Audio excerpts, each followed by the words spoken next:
Olá, meus caros alunos, espero que tudo esteja bem com vocês, né? Estamos aí para mais uma aula no nosso curso aqui do UPM e essa aula é especial porque basicamente nós vamos aí conseguir tratar de três processos de maneira simultânea, três processos do PMBOK que trabalham o aspecto de estimativa, de duração, de custos, de recursos do projeto, ok? E isso vai possibilitar com que nós ganhemos tempo, né? E possamos focar, no caso, naquilo que realmente interessa dentro desses processos. Então essa é uma abordagem que nós trazemos para o nosso curso de justamente integrar os aspectos em comum dos processos para poder possibilitar mais agilidade, compreensão do conteúdo e direcionar para aquilo que realmente interessa para nós que estamos estudando aí para a certificação PMP ou CAPM, né? Mas vamos lá, vamos começar aqui abordando os processos, né? Basicamente eu quero aqui trazer algumas informações iniciais relativas ao objetivo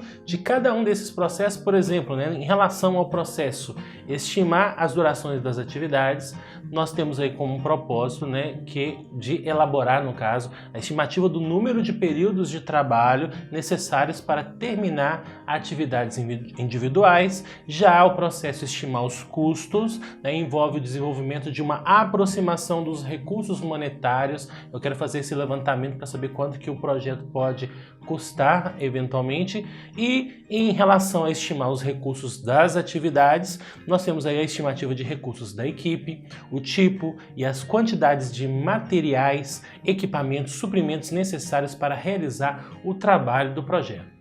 Então, para atingir esses objetivos relativos a esses três processos, basicamente nós vamos utilizar as mesmas entradas, mesmas ferramentas e técnicas, e cada um vai gerar sua saída específica ali. Evidentemente, né, em relação à entrada, embora seja parecido, como nós podemos ver aqui na nossa tela, nós temos exatamente a repetição de cada um dos itens que fazem parte desses processos. Por exemplo, olha, todos têm o plano de gerenciamento de projetos, documentos do projeto, fatores ambientais e ativos de processos organizacionais. O que muda são os componentes internos de cada um desses elementos aqui, que possibilitarão, no caso, né, os insumos necessários para que possamos elaborar as estimativas de cada um desses processos, né? Vamos lá então. Repare também, né, que em relação às ferramentas e técnicas do processo, nós temos muitas coisas em comum, né? As mesmas técnicas e ferramentas utilizadas, como opinião especializada, estimativa análoga, paramétrica, bottom-up. Algumas utilizam umas, outros utilizam outras, depende da necessidade de cada um desses processos, mas nós temos aí um grau de repetição muito alto e, portanto, né, esse assunto, inclusive, de estimativa, de técnicas de estimativa, será abordado numa aula à parte, onde eu vou explicar para vocês o que é a estimativa análoga, estimativa paramétrica, bottom-up, 3 pontos e por aí vai, ok?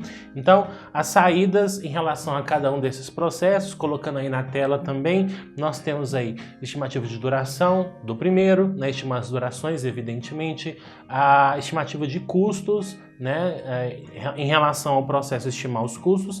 E por fim, o processo estimar os recursos das atividades vai gerar ali requisitos de recursos. Repare também que bases de estimativas são comuns no resultado dos três processos, e também, né, a produção de atualizações relativas aos documentos do projeto, né? Isso é um aspecto em comum também relativo ao processo de estimativa. E essas três coisas, pessoal, de alguma forma elas caminham juntas, né? Então, quando você estima a duração de uma determinada atividade, você está considerando, por exemplo, um recurso, 2 recursos, porque se forem 2, o seu tempo pode eventualmente ser reduzido pela metade, né? Se são 2 recursos, quer dizer que o nosso custo, nossa estimativa de custo vai aumentar. Então essas 3 coisas acontecem muitas vezes em paralelo, quando você está estimando a duração do projeto, e depois você vai levantar custos relativos a a duração do projeto, quem que vai fazer o trabalho, tudo isso é feito de maneira integrada, ok? E em relação a essa questão de fatores considerados nas estimativas de duração, nós temos que levar em consideração a lei dos retornos decrescentes, que se relaciona, né, com a disponibilidade de recursos, o acréscimo de recursos que permite, por exemplo, acelerar um determinado trabalho. Mas é importante a gente destacar o seguinte, né, que Quando você vai adicionando muitos recursos, não necessariamente você vai dobrando ou triplicando ou quadriplicando a produtividade do trabalho, né? Existe uma pequena perda associada com o acréscimo de recursos, né? A gente costuma brincar e falar assim, né, que tem situações, inclusive, né, que a gente, por mais recursos que a gente adicione, a gente não consegue acelerar muito o trabalho. Ou às vezes não consegue acelerar absolutamente nada, né? Uma brincadeira que a gente faz é dizer o seguinte, que uma mulher, por exemplo, gera uma criança normalmente em 9 meses. Não necessariamente quer dizer que 2 mulheres vão gerar uma criança também em 4 meses e meio, né? Então não tem como delegar o processo de geração de uma criança, né, dentro deste contexto aqui no caso. Mas quando é possível delegar, né, você tem uma pessoa fazendo um trabalho, ela gasta 10 dias, você coloca 2 pessoas, teoricamente você espera que o tempo reduza pela metade, né? Você espera fazer o trabalho, por exemplo, em 5 dias.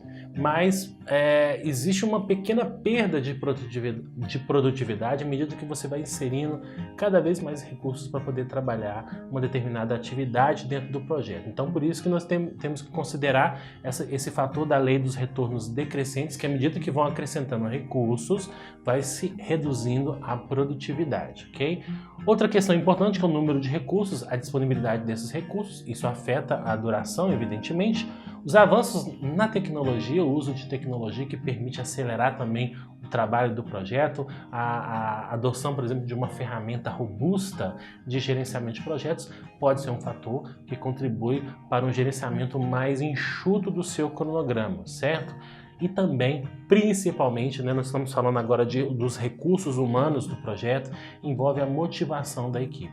Pessoas motivadas tendem a produzir mais, a se comprometerem mais com o trabalho. Pessoas desmotivadas, evidentemente, nós temos ali uma perda de desempenho e isso vai gerar um cronograma mais extenso em relação ao projeto. Então, aspectos que nós devemos levar em consideração quando nós lidamos com estimativas de duração do projeto. Já em relação aos processos, estimar a duração e estimar os custos, nós temos aí uma saída que é estimativa de duração e estimativas de custos, evidentemente, né? Esse é o resultado relativo a cada um desses processos, que vai envolver aí, no caso, avaliações quantitativas do número provável de períodos de tempo, ou no caso, né, em se tratando de custos, um montante de custos que serão necessários para completar uma atividade, uma fase ou um projeto. Esse aí é o resultado dos nossos desses processos em específico, e as estimativas de duração e de custos podem incluir algumas indicações da faixa de resultados possíveis, né? Eu posso não necessariamente trabalhar com um valor fechado, né? Falar assim, a duração é de 5 dias e o custo é de R$1.000. Então é muito preciso isso. Na realidade, a gente nunca gasta exatamente 5 dias, R$1.000. Existe sempre uma variação, né? E aí qual que é o grau de variação permitido ou esperado em relação às estimativas que você estabeleceu para o seu projeto, né? Eu posso trabalhar, por exemplo, com uma variação, dependendo da duração do projeto, de mais ou menos 2 dias, dependendo da atividade que eu estou executando. Se é uma atividade de 10 dias, isso quer dizer que ela pode durar 12 ou 8 dias, né, dentro desse intervalo de tempo. Se for um curso, por exemplo, de R$1.000 e 15% de variação permitido, isso quer dizer que eu posso, de repente, terminar uma atividade gastando 1.150 ou 850, né, um intervalo possível de terminar uma determinada atividade do projeto, né, gastando-se tanto e consumindo tanto de tempo, né, dentro do cronograma do projeto. Então, nós podemos estabelecer esses intervalos como mecanismo de flexibilizar uma estimativa de duração ou de custo de um projeto, já que a gente nunca acerta na pinta. É apenas um palpite, né? Evidentemente um palpite que pode ser baseado em cálculo, que pode ser baseado em projetos anteriores, enfim. Já em relação aos 3 processos, nós temos aí também uma saída que são as bases das estimativas, que é o quê? Aquela pergunta, como que você chegou nesse valor? Como que você calculou isso? Então nós precisamos das bases, das informações detalhadas. Eventualmente, alguém pode nos questionar em relação a isso. E esses processos eles fornecem as bases das estimativas, né? Que envolve a quantidade e o tipo de detalhes adicionais que dão suporte às estimativas, que demonstra, comprova aqueles valores que foram declarados em relação à duração, custo e quantidade de recursos do projeto, tá bom? Resultado também aí do processo estimar os recursos das atividades. Nós temos aí uma saída que são os requisitos de recursos que identificam os tipos e as quantidades de recursos necessários para cada pacote de trabalho ou atividade em um pacote de trabalho, ou podem ser agregados para determinar os recursos estimados para cada pacote de trabalho, cada ramificação da EAP e o projeto como um todo. Eu quero saber detalhes relativos a esses recursos. Os humanos, no caso, eles têm já experiência, conhecimento naquele tipo de trabalho. Os recursos materiais eu tenho nas quantidades adequadas para poder fazer o trabalho, os equipamentos também que serão adquiridos ou alugados, ou, enfim, que eu irei utilizar ao longo do meu projeto. Então isso tudo aí tem que estar disponível para mim, essas informações, para que eu possa planejar melhor o meu projeto. Um resultado também do processo estimar os recursos das atividades seria uma estrutura analítica de recursos, que é parecida com uma EAP, porém voltada para os recursos do projeto, que envolve os recursos humanos e materiais e equipamentos, aqui no caso, ok? Então, pessoal, quem são as pessoas que serão alocadas no projeto, serão suas atribuições, suas funções, seus níveis, ok? Essa questão da estrutura analítica de recursos vai além do organograma, porque o organograma, no caso, demonstra apenas os níveis hierárquicos da empresa, os departamentos dentro da empresa.